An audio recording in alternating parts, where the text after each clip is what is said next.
Hello everyone and welcome to your Saturday morning news gaming team. It is myself, Jules Gill, joined by the only man whose leak I would let go all over my face and ears. It is Scott Tailford. Hi. He loved that one. I thought I was going to get more positive than that. That's No, disgusting. They might not even be watching on a Saturday either. So. And this is the thing, if we're together, it means there's time for some news, and it can also mean only one thing: it is time to hit that jingle. Hot dang, there's news, give it all you got. I guess it's time for Jules and Scott. Oh, the leaks and the everywhere. I know, it's just gone everywhere. Now, Every time. This is the thing, Scott. So recently on the gaming channel, I voiced a list that was on leaks that no one believed, that were utterly insane. Okay. And I detailed things like Halo 3, or Halo 4 technically, being leaked from a person taking a video of a CRTV of them playing the multiplayer, and it was also in a barn. It was mad stuff. You should check out that list. Okay. But it leads me back to this point here, which is, sometimes leaks happen in the video game industry. Shocker, I know. But a lot of the time, people don't actually pay them any sort of respect or credence because it's very easy to falsify a leak. I mean, just look at every time Smash Bros rolls around. The amount of times that people falsify who's going to be in that with surprising quality. Or the amount of times that the next Batman Arkham's been talked about before the official one finally came Which through. we also report on. The thing is, right, because you want to get on it, you want to jump on the thing, because everyone else then jumps on it later that day, and it's like, well, if we could have been on there as well. So you want to get on there, and there needs to be a thread of something. Sometimes there's barely anything, but it's hard sometimes. But thinking about today, we actually do have a thread that has possibility in the thing. So what we're going to detail now is potentially some new PS5 details.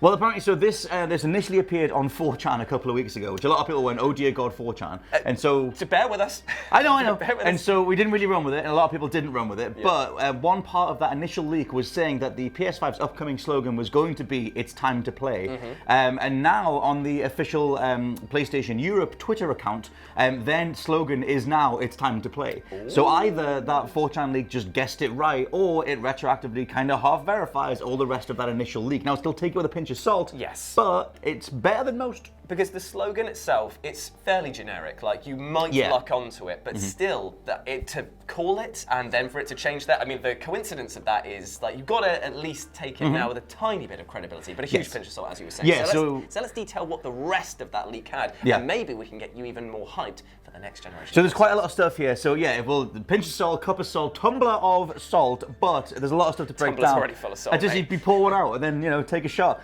So apparently the reveal is coming on the 5th of February. Now that does line up with everything else that we think we know right now, because various Sony executives were spotted in San Francisco, and for the longest time it's been said that there's going to be a leak in February. That was also corroborated by David Jaffe saying that the next thing was coming within 4 weeks. 5th of February is within 4 weeks. Could be true. The release date apparently is October 2020. Which makes sense again for all of the pre-Christmas hype, pre-order everything, and get it on Christmas Day. I like the idea of that. I think that's weird because it's 1 month after Cyberpunk, and it means that this generation is just ending and immediately we have something straight after. People might end up waiting a little bit. Who's to say that Cyberpunk might also be delayed a little bit further and become the GTA of the PS5? With the heist missions where they just pushed it all back. Maybe it could be cross-platform. It's definitely going to be cross-platform, but I think there's a lot of money to be made when there's multiple platforms. It's very true. I feel like October is earlier in the year than usual, but that's only my weird Saturday brain. Maybe all the other consoles always launch in October, and I'm forgetting. Either way, you've got to think about it this way. So if it came out in October, and you've got your promotional packages for the Christmas holidays, which will take a month to sort of settle in and get all of the orders shipped out and get everyone there. So you actually do need to do it in late September, October to get a good Christmas rush out. I know that from working on toy lines back in the day. What toy line did you work on? I worked with a company that worked with Mattel, so I got to do stuff for the wrestling figures. So I got to know which wrestling figures were coming in. Swapping out the Stone Cold heads for you, not knowing any difference. It's a bald joke, that. Bald. Thank you. Moving on. Ow. Shining. Go on, carry on. Jesus. Glistening. The price for the PS5 is apparently $499 or £449. And there's only one model. They're not doing the Twi. How are we feeling about that, bro? It's quite expected. I mean, launch prices are always ridiculous. They always drop them. They'll probably drop them for Christmas, to be honest. But they always drop almost immediately after. But I think the one model thing is interesting, being the Xbox or Microsoft are going forward with two different versions of the Xbox. We've only seen seen the Series X so far, Yeah. but they apparently have a more budgeted one coming up that they haven't shown yet. I personally am always a bit put off by those two things of like having the Elite version and the base one, because you're basically saying if you don't buy the Elite one, then you're not getting the full gaming experience, and I feel like it allows them to cut corners a lot. I feel like it's okay if you introduce new models after the initial one has come out, because you're then saying, oh, we're either upgrading something or we're making it so that it's budget friendly and we're just stripping down stuff, but I don't like it when you launch with two options. Yeah, I think it's strange. I mean, Microsoft are doing a lot of bold moves this next generation, all the forwards, backwards compatible stuff, and the fact that you don't really need the new console because everything plays on the Xbox One. Sony are very much going, here's the new thing, everything will play on this new thing, and this is what you need. Speaking of that, the launch lineup has leaked as well. Interesting. So, if this is true, I'll reel these off. Gran Turismo 7. I'm a big fan of Gran Turismo games. I love their realistic simulator that they've been taking recently, so I'm very keen for that. So that was one of the first things that leaked a good sort of 2 or 3 years ago when they first got the hardware together. They showed off a demo of Gran Turismo running in, I'm sure it was like 120 frames a second, which is apparently what a lot of new footage is going to be going into. You can look up a Kevin Smith Stanley interview that he filmed before Stanley passed away that was apparently filmed in 120 frames per second.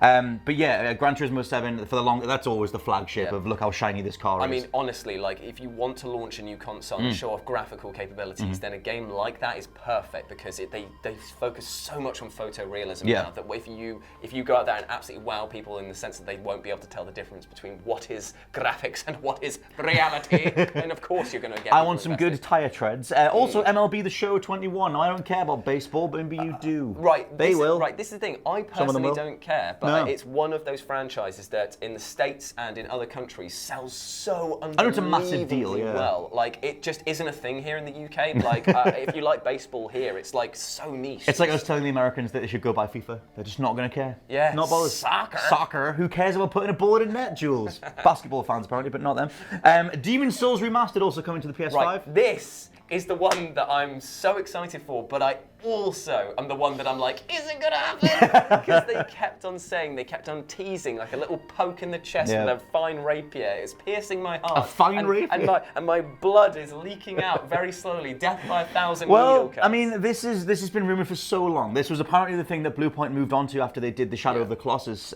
remake, and they've been like sort of teasing this for a while. They do all these weird cryptic tweets that were talking about different souls being reborn and things like that.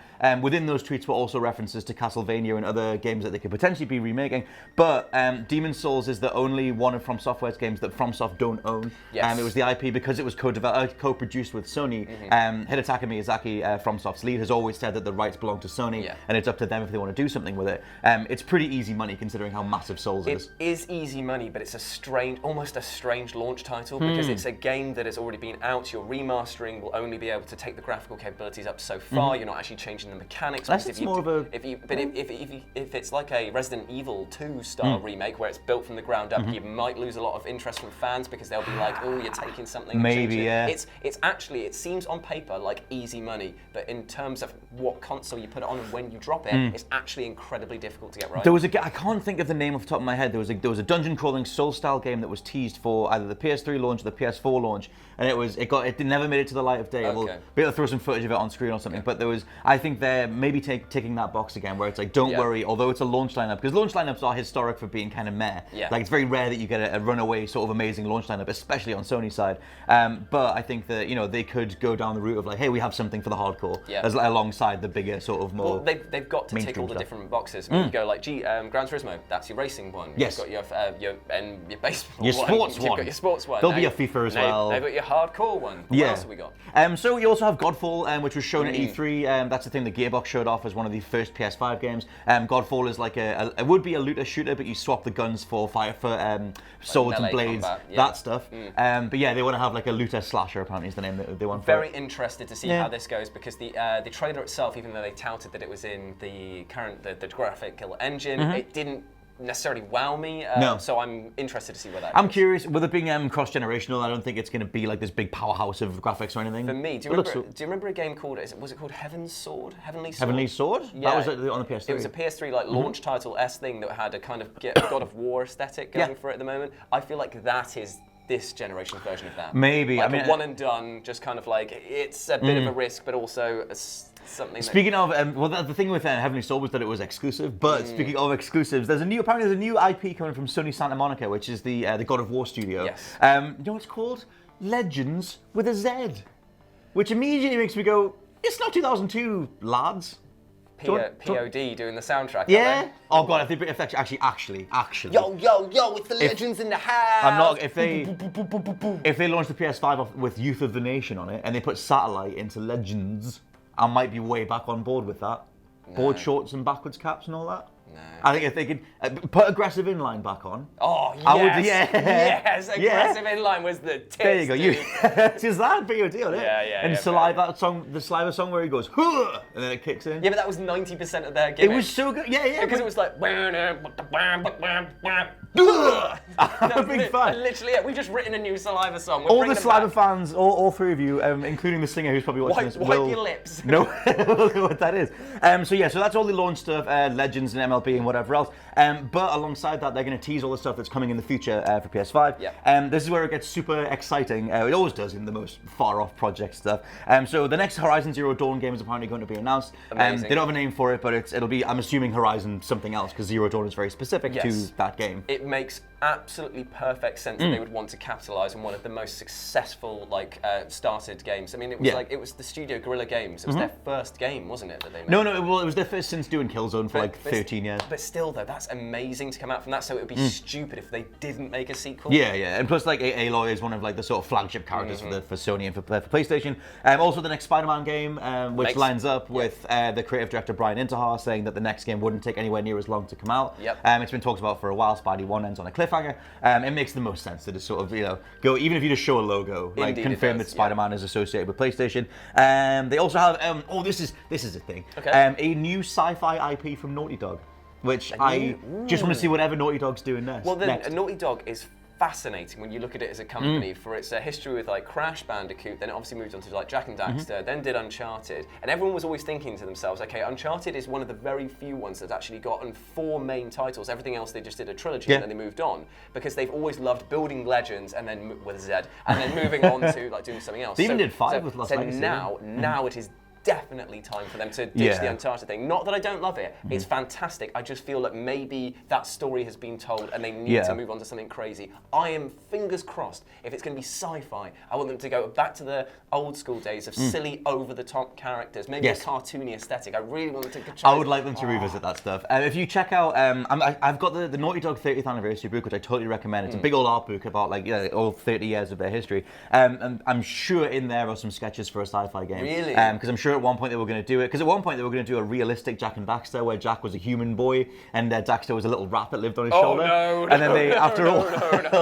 And then there's some sketches you can look up for that stuff. But after a while they were like, we're getting so far away from what Jak and Daxter was, we should do something else. And they ended up doing The Last of Us instead. Cool. But they've sort of been playing around with a sci-fi game for a while, and I'm sure Neil Druckmann said if he was able to do anything, he would do a sci-fi game at this point. So that's apparently one thing they're going to unveil. For me, Naughty Dog are just an exemplary first-party studio. Yeah, unbelievable. Whatever they're doing is immediately interesting. So I like the sound of that.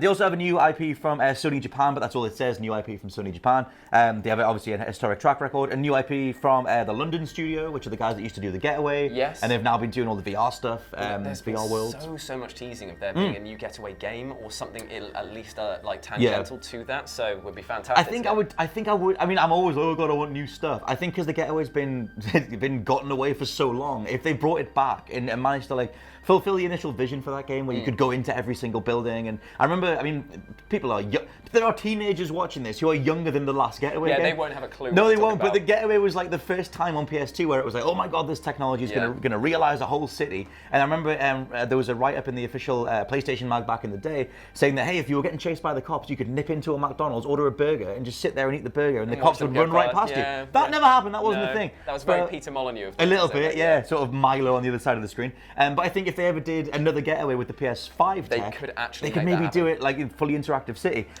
That's pure speculation, but we know that something, assumedly, is coming from the London studio.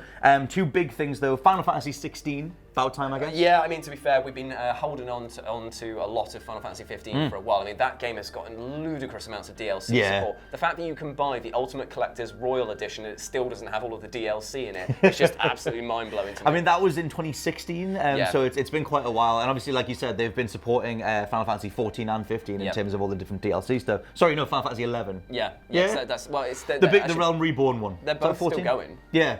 Like all of them are still They've been going for a while, Yeah. but then 15 kind of became like a multiplayer thing. Yeah.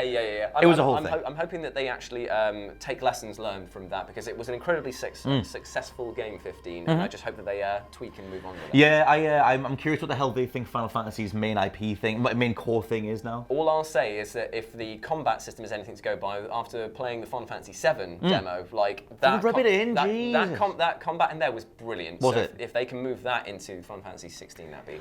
Yeah, I think that's a better way to go forward rather than 15's combat, because 15 was like hold the button, a bit floaty, not very responsive, whereas 7 seems snappy as hell. Obviously, with that coming out in March, Final Fantasy is going to be talked about a lot, so it makes sense that Square would tie the drop of the new game with the PS5. Also, the last thing is the next Resident Evil. Just to sort of drop a logo and be like Resident Evil 8. We already know that Resident Evil 8 has like all but been confirmed. Like, they've been working on it for quite a while now. Like, there's so much speculation as to what it's going to be, including the story and how they can move forward with that. So for them to drop that, it basically ticks another nostalgic box, because you're basically saying, here is a brand new PlayStation. And what was the first game that you would normally get from the PlayStation 1? Resident Evil 1, baby. It's kind of over time, like obviously some things have become cross-platform and stuff like that, but like back in the day, again, older than most teenagers at this point, there was a lot of brand association. Final Fantasy was only on PlayStation, like, Resident Evil was as well, Metal Gear as well. Well, Resident Evil, like as soon as it got to 2, was like on the N64, there was ports of the Resident Evil 1 that went to other consoles as well further down the line. But it's just like, I always associate it with that because it had such a strong brand identity with it. And I'm sure Resident Evil 7 launched as a PlayStation 4 exclusive. Like that is on Xbox now? It did have a window. I don't know why I can't remember that. It's only PSVR. It's only... The VR is only on PlayStation. It's but PlayStation. Yeah, either way, but it seems like they sort of maintain some sense of you can get an exclusive feature if you go with PlayStation, which I like the idea of that. But yeah, apparently they're going to drop whatever Resident Evil 8 is, or maybe, I don't know, hopefully show a logo or something. That'd be amazing. At this point, considering Nintendo's just kind of went, here's Metroid Prime 4, we've just got a logo, it kind of shows that you can just kind of do that stuff, and people go, oh my god, this thing's coming true.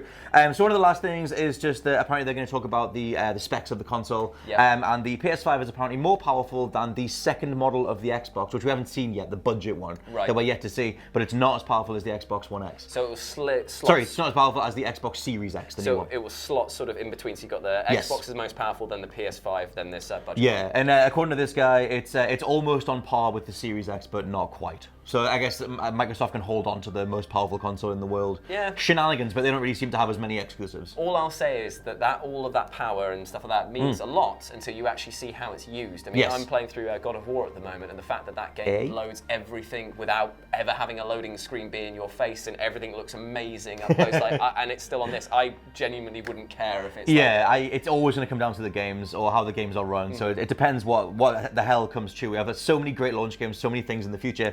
The only last thing which is worth touching on, which isn't part of this leak, but is an image doing the rounds, is apparently the leaked image of the PS5 itself. And it's disgusting. I don't think it's disgusting. My claim with this is that I don't like the PS4 and the Xbox One shapes. I think they look boring because they're just black slabs. They're just sort of monolithic slabs. I know what they're going for, the whole 2001 Space Odyssey space tablet thing. Yeah. But and to be honest, that actually quite worked with the Series X. But for me, the PS4 and the Xbox One, I want a console to look like a cool little thing. And this has a little bit of personality to it. I just don't like this. It's like two sort of I don't shapes. like it. The waffle stack. I don't like it. It just looks like it's messy. I like clean, sleek designs. Just give me a literal box that is the size of the disc that you are putting it in. That's what I was saying like to a you mini before. disc player. I was just saying to you before, the GameCube is undeniably one of the best designs ever for a console. What? Had a handle on it. It was portable. The discs were tiny. It still played really well. Handle? Had the Game Boy slot on the bottom, so you could put games into that. Yeah. Like, honestly, it was a fantastic thing. Well, not what we're talking about, but I'm just saying. No, but we're going to do a thing on the best consoles at some point in the future, and we were talking about this before. I mean, in that regard, at least it is very much a console. They're not trying to be this like a faux speaker system or a Blu-ray player. It's like, I'm not buying a console because of its style. I don't care necessarily what it looks like. I just want it to just fit in and not stand out. Yeah, I don't know. I don't know where I come down on that. I want it to be like its own thing. I don't want it to just be like a black box I slot into every other black box. I want it to be like, that's the PlayStation. I just like the minimalist aesthetic. Just like... Maybe, but yeah, so either or, the amount of stuff that they've sort of put out, I mean, all of this, again, with a big old pint of salt, the old sodium carbonate. Definitely. Then we'll have to see. But let us know what you think about it down in the comments section below. Are you excited about that lineup out of those games? Which are you excited to get your hands on? Do you think that there is a shred of credibility to this, or do you think that we've just wasted nearly 16, 17 minutes of your life life that you can't get back? If so... Hey, the slogan's real. If so, the slogan's definitely true. If so, apologies. But I hope that you have a fantastic day, whatever you get up to, and a great weekend as well. Go out there and absolutely smash it, you utter ledge. If you want to follow us, you can do so at RetroJ with a 0 for myself on Twitter. @/LP89. You're damn right you can. You're just the shaky voice. We'll be doing some podcasts and stuff like that across the week, so stay tuned for What Culture Gaming for more gaming news and everything like that. And as the stories break and develop, we'll make sure to detail those with you. Until then, have a great day. We'll speak to you soon. Bye. Oh, Naughty Dog. Oh, Naughty Dog. Oh, Naughty Dog. Oh, Elden Ring.